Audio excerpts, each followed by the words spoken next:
یو کس د ابي هارون مکفوف نمیږي، هغه څه راغلم خپل امام ته شپږم امام ته راغلم کېنستلم، مونه مولا پوښتنه وکړه چې ابي مکفوف خبر شوی یم چې ته د ما نیکه حسین متام کې ذکرې کوي،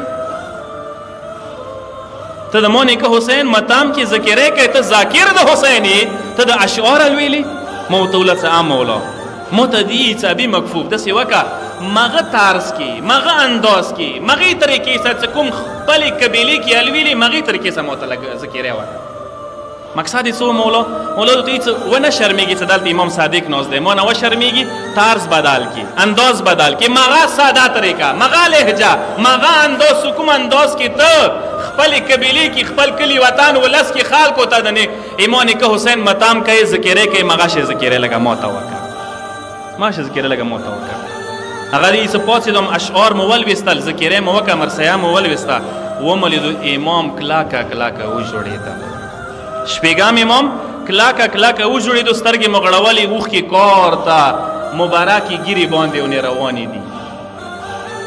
دا حرمت دی د سید الشهدا، دا عظمت و مقام و مرتبه دی د سید الشهدا. دغه اوښکو ته، دغه مجلسو ته، دغه متمو ته، دغه وریځو ته کم نظیر ونه کوئ.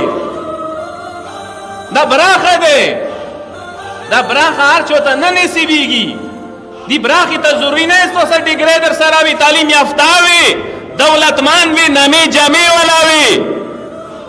مولا سره نمې جمې نه چلیږي، ملنګې چلیږي، فقیرې اوسه چلیږي، عاجزۍ چلیږي. دلته صورت عاجزۍ در کې وي، صورت انکسارۍ در کې وي، صورت معرفت در کې وي، صورت مودت در کې وي، صورت د زړه کنیکشن ملاوي مولا سره. اندوره تالته نږدې یې، اندوره دغه خپلو مجلسو ته رغاړي. کمیت شاعر و، امام ته راغللو، اشعار یې ولویستل، مولا یې وژړولو.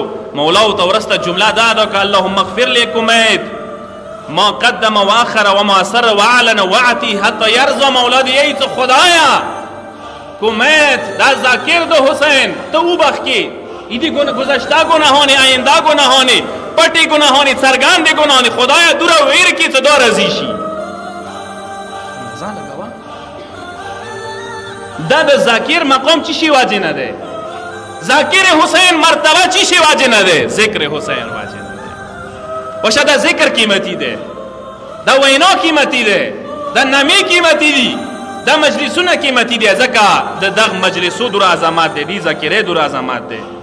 مولا کومید دی چې ما کله اشعار ولویستل، مولا د ما ته یې څه کومید تا اشعار ولویستل، اسمانونه ملایکې راغلي وي متام کې ناستې وي. نظر لګوه کومید تا اشعار ولویستل، دغه مجلس د اسمانونه ملایکې راغلي وي، موسی شامل شولي، موسی دغه متام کې کېنستلې، شوړاوانې یې وکړلې. ما تاسو مجلسو ته به چوک چوک راځي، یقیني خبره ده چې کله امام ویلي دي فرشتې خو راځي ورته، زمانې امام ورته راځي، بیبي ورته راځي.